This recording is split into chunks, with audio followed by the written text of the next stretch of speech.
I'm Stefen Skиннер. Ever since my childhood, I've been interested in magic.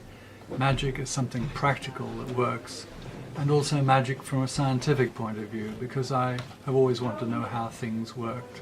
As a child, I'd probably pull things apart to find out how they worked. As a result of this, magicians like John Dee or Aleister Crowley, who took incredibly detailed notes of everything they did, success or failure, have fascinated me. So early on I published an edition of Crowley's diaries because I wanted to document that and look at his work. I also did an editing job on John Dee's True and Faithful Relation, making about 5,000 corrections from his original horribly written manuscript and adding about 1,000 footnotes, because I think it's important that these things are documented properly. It's only when they're documented that you can look in and see what is it that actually worked and what is it that didn't work, and that's what I wanted to do. I've also practically experimented with various magical techniques and finished up most comfortably with Western grimoire magic, which seems to me to be the core of magic.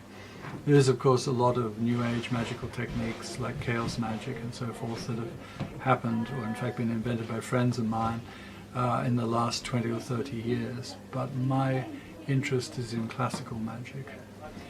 Now, one of the things that I've done over the last 3 years, which was actually a doctoral thesis, was to try and join up the dots. And so I looked at Greco-Egyptian magic as it was practiced in Alexandria and discovered that it led in very clearly into Byzantine Solomonic magic, and that in turn provided the Hygromantia with its text, and then the Hygromantia passed into the West and became the Latin key of Solomon. Nobody before has ever joined up the dots. It has always been a case of looking at one period or one style or one technique and examining it. But I was able to trace very clearly techniques, equipment, incenses, words of power, right the way through from the 1st century Alexandria right up to the Golden Dawn and Aleister Crowley. This will indeed be one of my forthcoming books. At present, publication is being organized. Apart from that, obviously a lot of people think that magic is just a fairly casual affair, but I think it really is a technology which has developed, a technology which has got very clear methods. Like, for example, with Solomonic magic, you draw a circle with the appropriate names in it and you consecrate it to protect yourself from that which you invoke on the outside. It is not wise just to evoke or invoke spiritual creatures, gods, daemons, willy-nilly. It needs to be done in a careful way, otherwise it leads to all sorts of problems, psychosis, possession even, if at the worst case. But magic is a technology that's been lost. It's a broken technology because magic was persecuted so thoroughly by, effectively, the Christian, particularly the Roman Catholic religion, that sections of it have dropped out or been lost. And so by tracing it right back to its roots, I was able to restore those pieces of the puzzle. What do you use magic for? Now, modern day, last 20 or 30 years, or even back as early as the Golden Dawn, one of the objectives has been self-development, personal development. But if you look back to the Middle Ages, it's more physical things like discovering a thief, involving some woman in a way that she will fall in love with you, damaging an enemy. And people find it difficult to see what the connection is between these two things. Now, the reason for that is that in Greco-Egyptian times, in the first 5 centuries, there were 3 very distinct things where man or woman connected with other spiritual creatures like demons, angels, and gods. These 3 things were religion, which was basically public and open, magic, which was definitely secret, And a third thing, which doesn't exist in the modern world, which is the mystery tradition. Now, it was the mystery tradition which was involved in expanding your knowledge, expanding your wisdom, and purifying your soul. The aim of the mysteries was to be able to introduce you to gods, or to enable you to work at their level, and to have that you had to have a purity of soul. That was not an objective of magic. I know that some people will argue with me on that, but the objectives of magic were much more concrete. They really were of the winning love, or the controlling of an argument, or the winning of a contract, or the damaging of an enemy. And I can prove this by going through, and I have now read in the original all the Greco-Egyptian magical manuscripts without exception. And having done that, I picked out the categories into each one, the Greek categories, listed them, analyzed them, and there are approximately 27 different objectives in the ancient Greek Egyptian magic, none of which included personal development. But in the mystery tradition, yes, that was the place you went for personal development. Now, the interesting thing is that the Golden Dawn combined these two strands. The Masonic material, where you were brought into a temple, you were initiated, there was a hierophant, a kerax, etc. there. These are taken from the ancient mystery tradition, not from magic. And then after you've done that, then you would be taught magical techniques, which would be derived from, in the case of the Golden Dawn, the grimoires that Mathis translated, like the Key of Solomon, the Goetия. So these are two separate things, but they're both worthy of study and practice. One of the very convincing reasons why magic is a consistent technology, why you have to do certain things to produce certain results, is that these techniques appear in widely dispersed cultures. Now, if there are any anthropologists watching, you will want to connect them up and say this technique in this culture led to another one and so forth. But I have identified techniques used in Chinese Taoist magic which have never been connected with Egyptian magic or with grimoire magic, but which use the same things. A floor circle is used to preserve the magician from the entities that is invoking. The circle is marked out not with chalk, but usually with stones, but the idea is exactly the same. The invocations are done to very specific directions. Although it's not clear in the later grimoires, it is very important to invoke specific spirits in specific directions.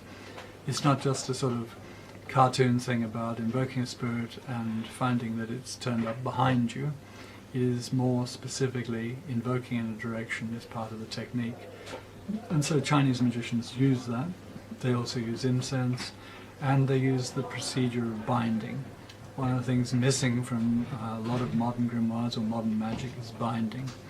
It is all very well to invoke a spirit. Some people just want to have a quick look, or have a drop in temperature or something like that. But when you have the spirit there, if you want the spirit to do something for you, you have to bind it. And the techniques used by Taoist magicians to bind are the same as the missing grimoire techniques for binding it. Once bound, that spirit will come again fairly easily when you call. So this is the background to the sort of familiar spirit idea. It's, as in Faust, he had a spirit, Mephistopheles, who came as he called. The only difference, of course, is that in the Faust story, as told by Goethe, or the techniques, the stuff before Goethe, Mephistopheles signed a pact with the magician, and the magician sold his soul. This is an interpolation from Christianity. All of the spirit pacts that I've seen when researching have always been the spirit being bound at the command of the magician. The magician does not put his soul in jeopardy for that. Having bound the spirit, he can then proceed to use the spirit for very specific things. Okay. The other thing that is in common is that you have spirit registers. In the West, the Goetия is a classic example. It has 72 spirits. In Chinese magic, there are Mao Shan registers, which have a certain number of spirits. And these are called using a particular technique and used according to a particular protection. However, in the West, initiation is spoken of as something which is semi-Masonic and involves lots of people.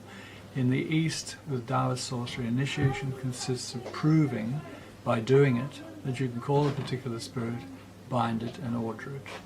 And when you've done that, whoever's teaching you as master will then present you with the next register of spirits and so on. It's much more systematic, because in Chinese magic there's an unbroken tradition.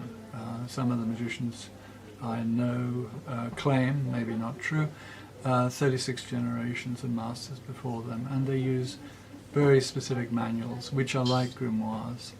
And so by reading these, I've discovered some of the pieces missing from the grimoires, which have dropped out over the 2,000, or I suppose 1,600 years of persecution. It's often said that a lot of grimoires have very strange lists of ingredients, bits of animals, bits of plants, and so forth. This dates right back to Egyptian times, and in some of the temple books which were owned by the priests, there are these lists of ingredients. And the idea was that you used ingredients which had a sympathetic connection, however you want to put it, with the spirit or the god that you're trying to invoke.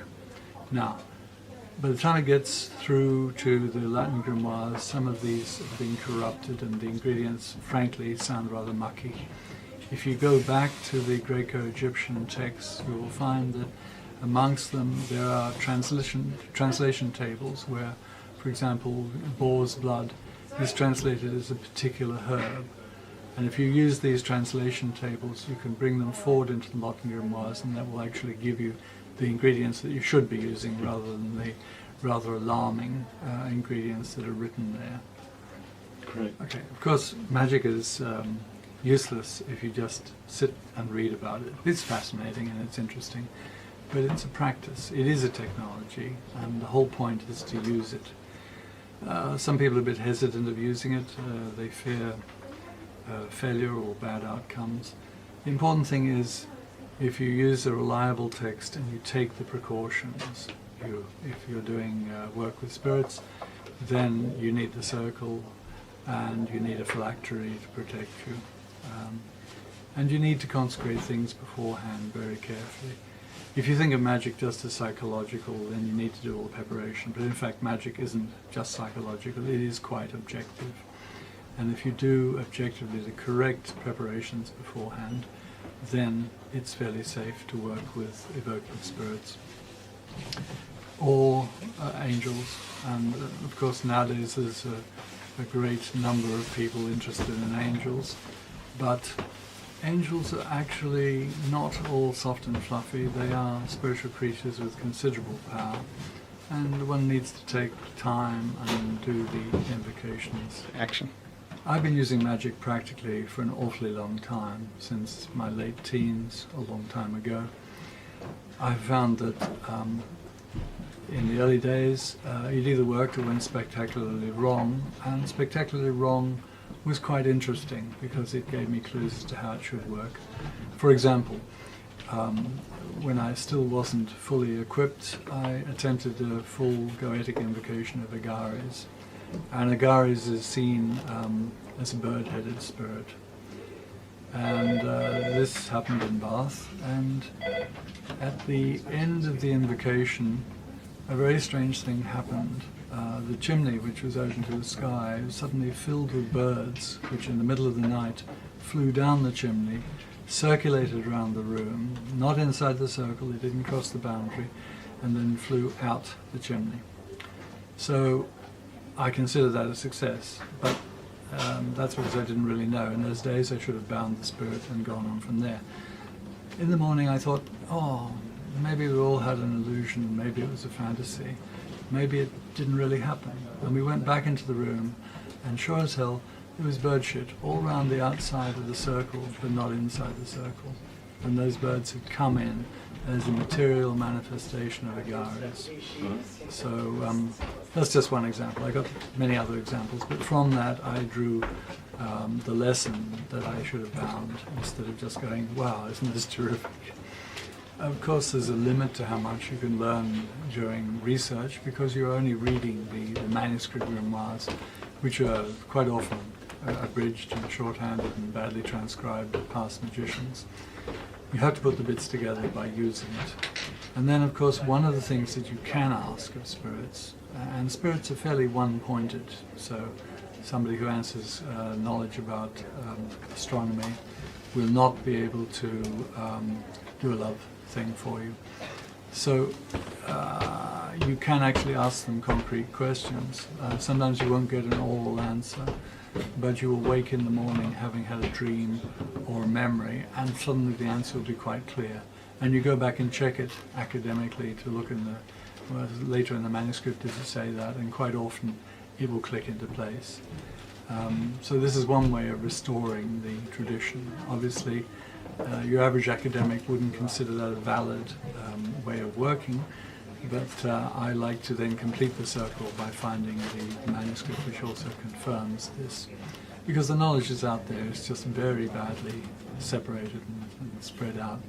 One of my long-term objectives is to write a technical manual which will enable people to invoke very specific spirits with very specific techniques, so that if they do every one of these steps, unless they're a complete idiot, it will work.